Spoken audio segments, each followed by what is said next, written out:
ما كلاش البولفه في نهار العيد غيموت؟ واش اللي ما كلاش كما تنقولوا حنا التقليه غيموت؟ واش اللي ما كلاش الراس مبخر غيموت؟ على حسب الاستطاعه. علاش غندير الناس انا مفتي فتوى جائره الربا؟ يقول النبي صلى الله عليه وسلم درهم ربا اشد عند الله من 36 زنيه. توب الله عز وجل، ماشي تبدا تصدق على الناس من المال الحرام، فضلا على ان ندعوهم لاقتناء قرض ربوي ويمشيوا يتقربوا الله عز وجل باضحيه مالها من حرام، وان الله طيب لا يقبل الا طيبا كما في الحديث الصحيح.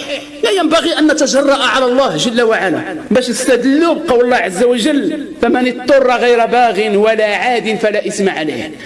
هل ستهلك الأنفس إذا لم يضحي الغير المستطيع؟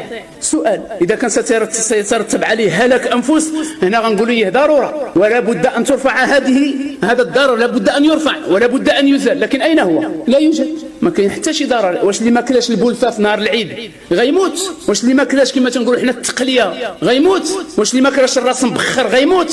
أين هي الضرورة؟ سؤال، أين هي الضرورة؟ لماذا التلاعب بالأحكام؟